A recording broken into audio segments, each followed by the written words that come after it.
औज़ुबिल्लाहिमिनश्शैतानिर्रजीम बिस्मिल्लाहिर्रहमानिर्रहीम। I am your teacher Shahzeb Kiyani और आज हम लोग डिस्कस करेंगे टाइप्स ऑफ बॉन्ड और आयनिक बॉन्ड के बारे में।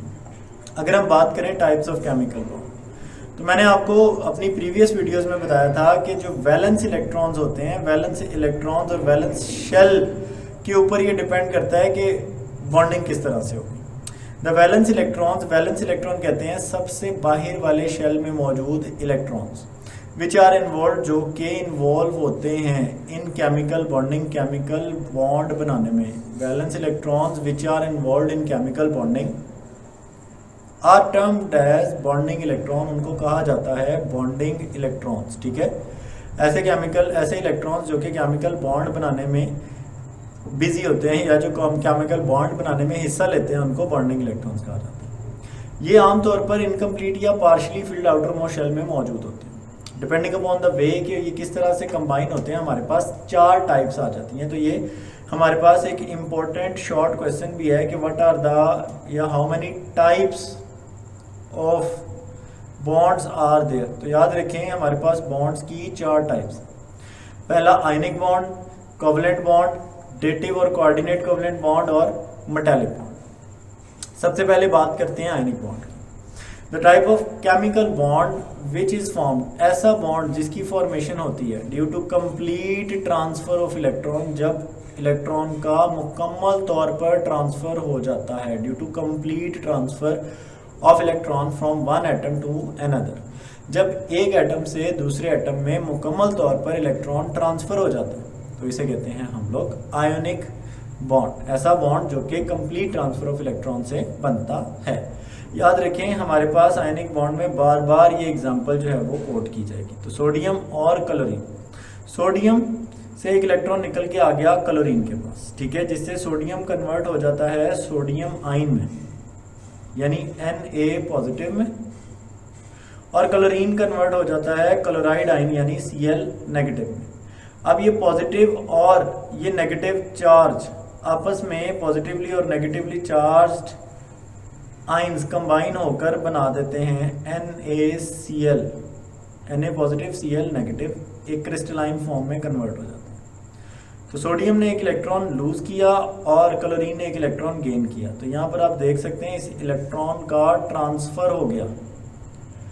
तो जब इलेक्ट्रॉन का ट्रांसफर होगा यानी एक तरफ से गेन होगा, एक तरफ से लॉस होगा, तो हम इसे कहेंगे कि it is due to complete transfer of electron, electron का कंप्लीट ट्रांसफर होगा। इस एक्सप्लेनेशन की अगर मैं बात करूं तो जैसा कि मैंने आपको एग्जांपल दी सोडियम और क्लोरीन की, तो the element of group number 1 and group number 2, जो ग्रुप नंबर 1 और ग्रुप नंबर 2 के एलिमेंट्स हैं, बीइंग मेटल्स, ये मेटल हैं, दे हैव टेंडेंसी, इनके पास ये सलाहियत होती है। ग्रुप नंबर 1 और 2 के एलिमेंट्स के पास ये सलाहियत है, इनके पास ये खासियत है, ठीक है, टू लूज, कि ये लूज कर सकते हैं। ग्रुप नंबर 1 के एलिमेंट भी इलेक्ट्रॉन लूज कर सकते हैं और ग्रुप नंबर 2 के एलिमेंट भी इलेक्ट्रॉन लूज कर सकते हैं। वेयरएज जबकि नॉन मेटल्स की अगर मैं बात करूं तो नॉन मेटल बिलोंग करते हैं ग्रुप नंबर 15 और ग्रुप नंबर 17 से। तो ग्रुप नंबर 15 और 17 के एलिमेंट्स के पास ये कैपेबिलिटी होती है कि वो गेन कर सकते हैं, लूज करना यानी खारिज कर देना, ठीक है, और गेन करना यानी हासिल कर लेना। तो ये इलेक्ट्रॉन लूज करते हैं यानी खारिज कर सकते हैं और ये इलेक्ट्रॉन हासिल करने की सलाहियत रखते हैं। तो they are electronegative element with high electro affinities. तो मैं इसका एक कंक्लूजन अगर ड्रॉ करूं तो देखें जो हमारे पास मेटल्स हैं, याद रखें तमाम तर मेटल इलेक्ट्रो पॉजिटिव होते हैं, ठीक है। इलेक्ट्रो पॉजिटिव का मतलब है कि ये इलेक्ट्रॉन लूज कर सकते हैं। और अगर हम बात करें तमाम तर नॉन मेटल्स की, तो तमाम तर नॉन मेटल्स इलेक्ट्रो नेगेटिव होते हैं। इलेक्ट्रो नेगेटिव होने का मतलब है कि ये इलेक्ट्रॉन गेन कर सकते हैं, ठीक है।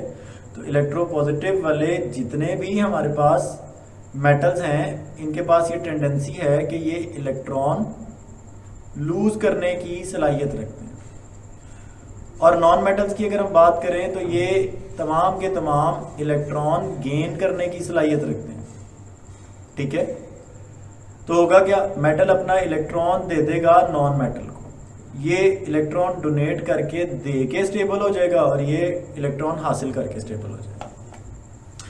अच्छा जी, तो होगा क्या, if atom belonging to these two different groups, अगर एटम इन ग्रुप से बिलोंग करता है, यानी एक मेटल है जो कि बिलोंग कर रहा है ग्रुप नंबर 1 या ग्रुप नंबर 2 से, और दूसरा नॉन मेटल है जो कि बिलोंग कर रहा है ग्रुप नंबर 13, 14, 15, 16, 17 से, ठीक है, बेसिकली इनसे 15 to 17।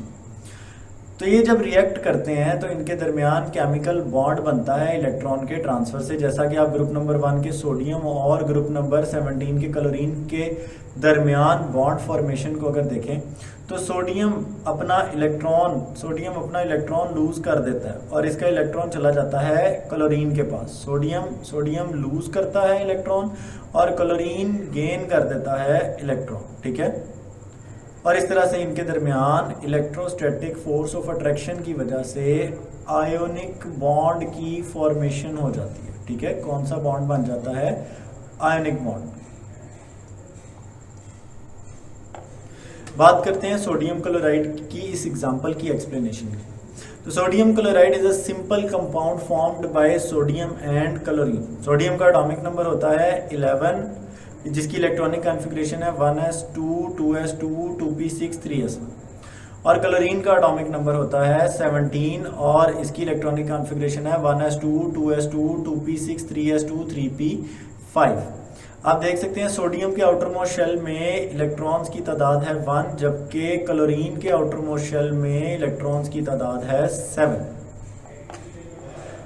अच्छा जी, ये फ्रेम इंडिकेट करते हैं electron in the valence shell of these element. Sodium has only 1 electron. Sodium के आउटर मोस्ट शेल में सिर्फ 1 इलेक्ट्रॉन है, जबकि क्लोरीन के आउटर मोस्ट शेल में 7 इलेक्ट्रॉन्स मौजूद हैं। सोडियम इलेक्ट्रो पॉजिटिव होता है और इसके पास टेंडेंसी होती है कि ये लूज कर सकता है इलेक्ट्रॉन, जबकि क्लोरीन इलेक्ट्रो नेगेटिव होने की वजह से गेन कर सकता है इलेक्ट्रॉन।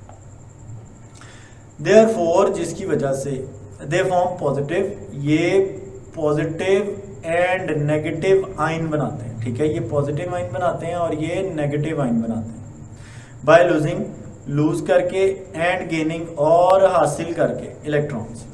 दे अटेन, वो हासिल कर लेते हैं electronic configuration of the nearest noble gas. आप देखें सोडियम के आउटर मोस्ट शेल में 1 इलेक्ट्रॉन है, ये जब लूज करता है तो ये नियॉन जैसी इलेक्ट्रॉनिक कॉन्फ़िगरेशन हासिल कर लेता है, और क्लोरीन जब 1 इलेक्ट्रॉन गेन करता है तो ये आर्गॉन जैसी इलेक्ट्रॉनिक कॉन्फ़िगरेशन हासिल कर लेता है। आप देख सकते हैं नियॉन की इलेक्ट्रॉनिक कॉन्फ़िगरेशन और सोडियम आयन की इलेक्ट्रॉनिक कॉन्फ़िगरेशन सेम हो जाती है, जबकि आर्गॉन की और क्लोराइड आयन की इलेक्ट्रॉनिक कॉन्फ़िगरेशन सेम हो जाती है। बात करते हैं बाय लूजिंग 1 इलेक्ट्रॉन। जब 1 इलेक्ट्रॉन लूज होता है from the outer most shell, sodium ion यानी सोडियम केटाइन में कन्वर्ट हो जाता है और इसके पास 8 इलेक्ट्रॉन रिमेनिंग शेल में रह जाते हैं और ये स्टेबल हो जाता है। और 1 इलेक्ट्रॉन गेन करने के बाद बाय गेनिंग 1 इलेक्ट्रॉन, क्लोरीन जो है ये कन्वर्ट हो जाता है क्लोराइड आयन में और इसके पास आउटर मोस्ट शेल में 8 इलेक्ट्रॉन्स कंप्लीट हो जाते हैं। Both of these atom now change in oppositely charge ion. Sodium 1 electron lose करने के बाद कन्वर्ट हो जाता है सोडियम आयन में यानी Na पॉजिटिव में, और क्लोरीन 1 इलेक्ट्रॉन हासिल करने के बाद कन्वर्ट हो जाता है, मैं बल्कि इसको इक्वेशन से लिखता हूँ, सोडियम प्लस 1 इलेक्ट्रॉन। इसने 1 इलेक्ट्रॉन लूज किया और क्लोरीन ने वही इलेक्ट्रॉन जब गेन किया तो ये कन्वर्ट हो गया Cl नेगेटिव। तो आप देख सकते हैं कि हमारे पास 2 तरह के आयन्स बन गए, एक बन गया पॉजिटिव आयन और एक बन गया नेगेटिव आयन। याद रखें पॉजिटिव आयन को कहा जाता है केटाइन और नेगेटिव आयन को कहा जाता है एनाइन। तो positive ion is known as cation and negative ion is known as anion, ठीक है।